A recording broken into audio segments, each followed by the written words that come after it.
Alright guys, welcome back to a new episode of Dirt Range TV. It's been a little while. Today we're going to be replacing the fuel filter in my 2013 MN Triton. Let's get straight into it. So I picked up this car about a week ago, not sure when the last time it was done. Went down to Repco today and picked up this replacement fuel filter from OEX. So we'll be taking the old one out, swapping that one in, reinstalling it, and checking for leaks. Let's go. So the very first thing we're going to be doing is disconnecting this sensor just down here. It's as simple as pushing it in and pulling it off. I can't do it with one hand, so I'll show you from a different angle with the camera down. So I'm just going to go ahead and gently disconnect this sensor here. Simple as that. Just make sure not to damage any of the wires. And then we're going to go ahead, get our pliers here. I'll try not to block the camera, and undo the fuel lines.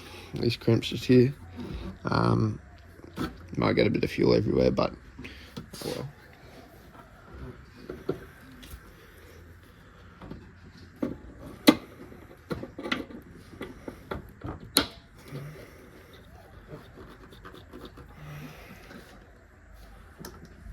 These are on proper tight, so there we go. As you can see, I was blocking it, but bit of fuel came out there. So do the same thing with the second one. Try not to block the camera here, but what we're doing is pulling this crimp off and pulling the hose off. My pliers is slightly too small. There we go. That's got it. There we go. That's that one's off. Awesome. So the next step's going to be undoing these two bolts at the back right here. So to save you some time, I'll let you know it is a 12mm socket. Gonna go just like that. Crack them. That one's super loose actually. So it'll be crack. Crack. Super loose. You can do them both with your finger. Don't want to lose these obviously. I'm just going to set them aside over here.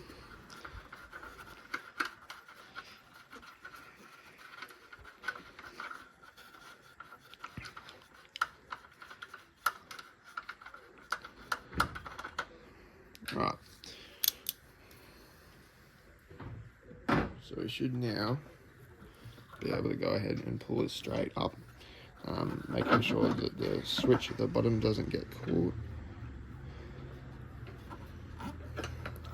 So all I did there is just poke it through the side here and come straight out. Keep in mind this is full of fuel still, so want to keep it upright. I'm just going to go empty the fuel out in my drain bucket and we'll move it over to the workshop. So now we might be able to just unscrew this from the housing in an anti-clockwise direction, but it's going to be super tight, so I think I'm going to load this into the vise, get a wrench on and unscrew it. However, the thing we can do is unscrew the sensor from the bottom. If it wants to unscrew, that's incredibly tight. Try not to break the plastic.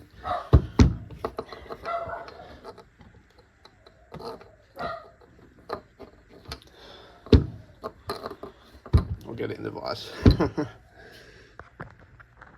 So I've got it locked in the vise now. I've got a filter wrench here It doesn't sand the vise very well because the back of that plate there is, it's got a chamfer on it. So, but we're just going to try and see if we can just wrench it off. It's our turn.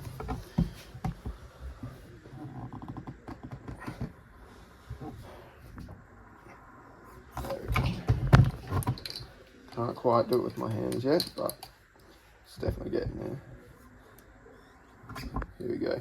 Now, I won't be surprised if this is still full of fuel, so we'll see what happens. Yep, there it goes. Get it right.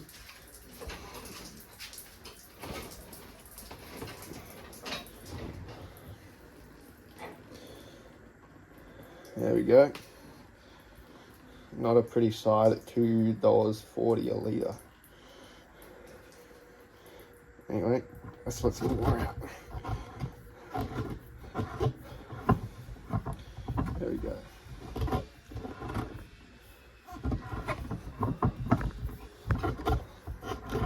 Interesting is it comes free like that and then it gets stuck. But I can still see it's coming off the thread.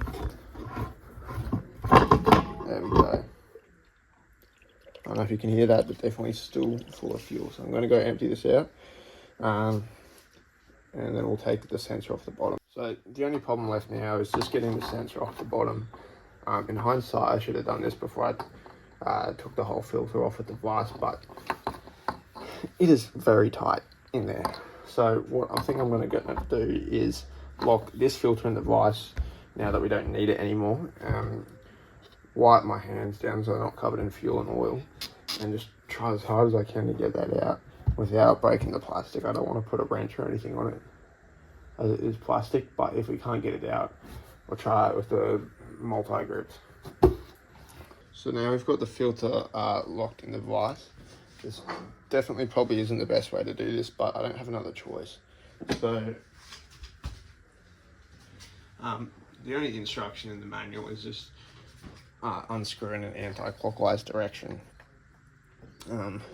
So that's what we're going to be doing, but it does not want to come out at all. So I think I'm going to have to get the multi-grips on it. Try as hard as I can not to wreck this. Oh yeah, easy as.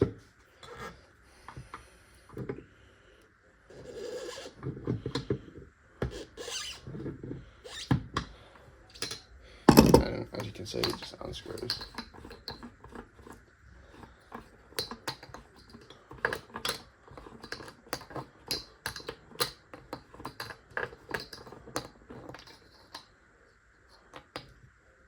So we're going to keep this, try not to damage that switch / sensor or whatever it's called anyway. Take the O-ring, and I believe we can get rid of our old filter now. Righto, so you can see we've got a new OEX fuel filter here. I'm going to pull it out of the box.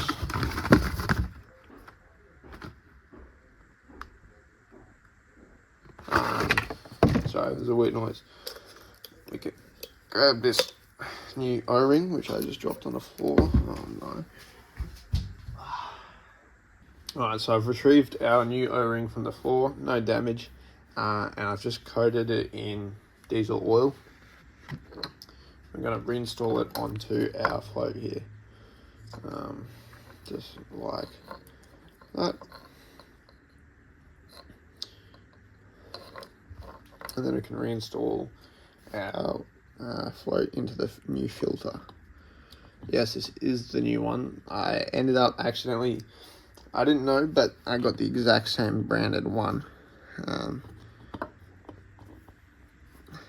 Anyway, installing this super gently. Now the torque specification for this is 6 Newton meters. But I don't have anything that can clamp this and torque, so I'm just going to do it up just a little bit tighter with the vice grips, multi grips, whatever you call these, but it is plastic, so I'm going to be super careful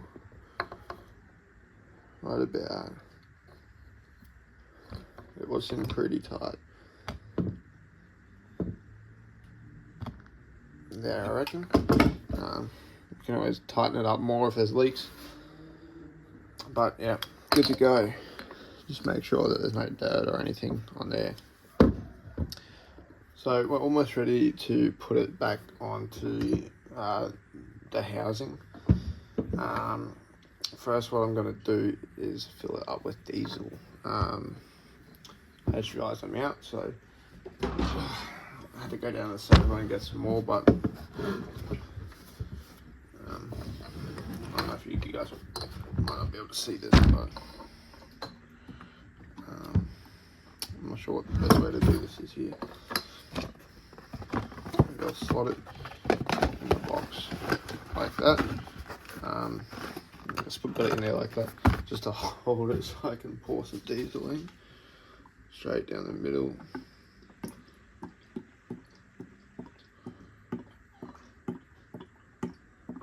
Fill it up to the brim. Actually check that I don't have it. There you go, yeah. Cool. I'm just checking that there's no leaks or anything from where our float sensor is.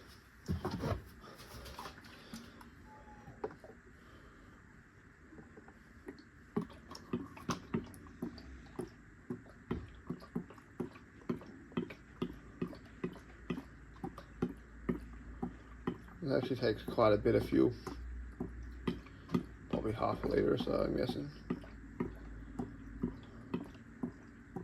I apologise for the camera angle. I need to get a stand or something, but it is now full, so I won't tip it over and show you, but it's got fuel in it. What I'm going to do is also just oil this O-ring so it doesn't get wrecked when I'm putting it back on the housing. So I'm just going to grab some oil and I'll chuck that on. Okay, so I've got some oil. I'm just lubing up that O-ring there all around the top. Good to go. I think we're ready to put it back onto the housing. So just wipe my hands off the rag.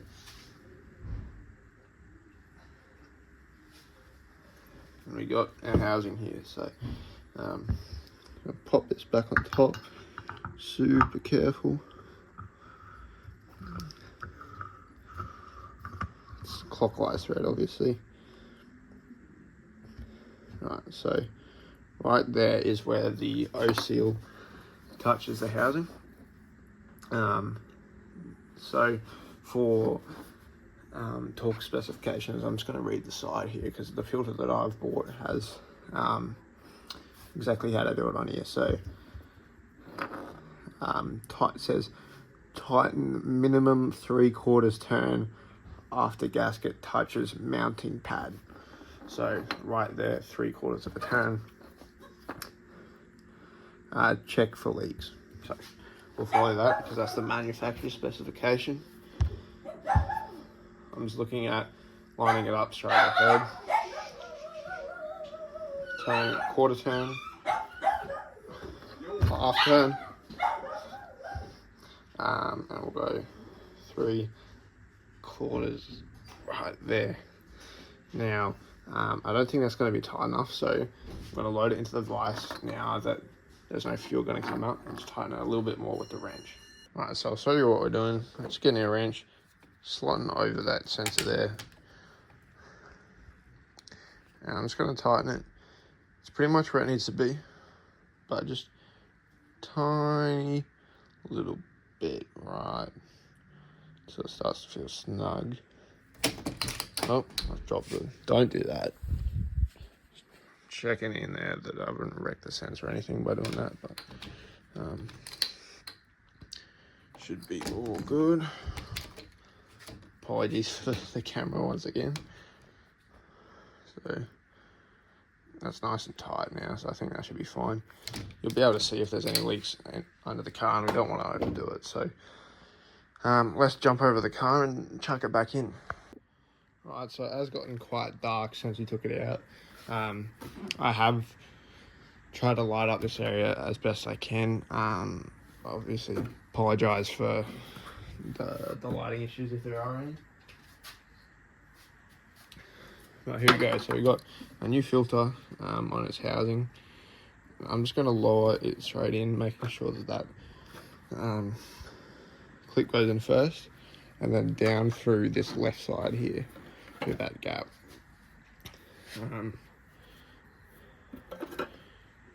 So that we can clip it on. I'm just trying to grab it there with my other hand. And it's going to lower it straight down on top of those bolts. There we go. So straight away we'll connect up the sensor.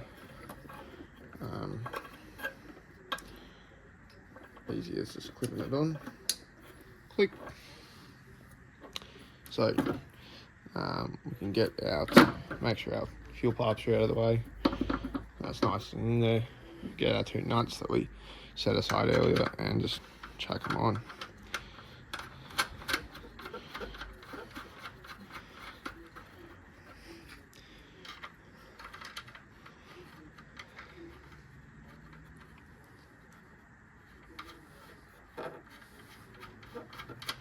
There is no specified torque for these bolts that I can find, apart from in the service manual your standard bolt size torque specifications table, which is, you know, M6s, however much, M5s, however much, you know, the one.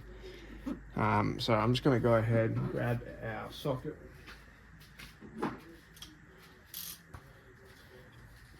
And do them up nice and tight without overdoing it. They were pretty loose before. There's no play in it because it's steel, and right there, I'll undo it a bit, see if I can show you guys. But we're tightening them up, and it goes from no resistance whatsoever to there, and it just stops. So I'm just going to push it up a little bit, but that's just as hard as it's going to go. Do the same thing over here. There we go, nice and tight. I believe the only thing left to do is connect up the fuel hoses, and we should be good to go.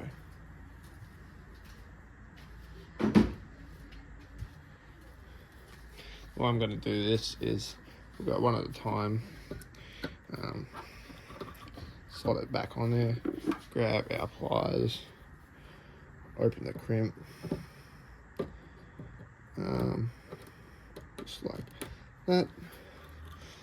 You can see where the crimp was because it's left a mark. Wiggle it down, not that far, right there. You can see that hose is on there, nice and tight.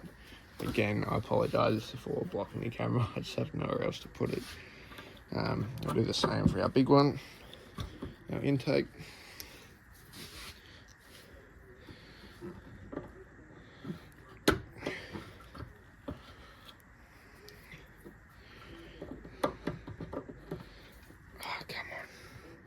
This one is just a little bit too big, so I'm just going to grab those multi-grips and do it with that. Alright, here we go. Much easier. Push our hose on it.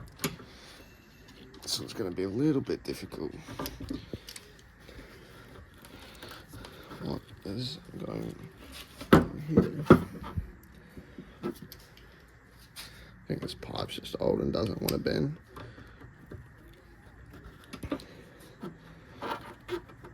There we go. There we go. So I think that should be it. We've got our fuel pipes on. We've got that sensor connected down at the side here. We've got our bolts tightened up, full of fuel. You want to make sure that you fill it up, because that can cause some serious problems if it's got no fuel in it when you start the car. But I think we're all done. Righto, so we've got it all bolted in, we've got it piped up, we've got the connector connected. The only thing that we have to do before we start the engine is make sure that there's pressure in the filter. And we do that by pumping this hand pump till it until it gets nice and hard. Probably right about there. Not too sure on this one, but I'd say that's pretty good. So go ahead, start up the car, and yeah. So you guys can't quite see this, but just figure I'd film starting it up in case it blows up. No. These all go away. Oh yeah, passenger seat belt, door, but no problems.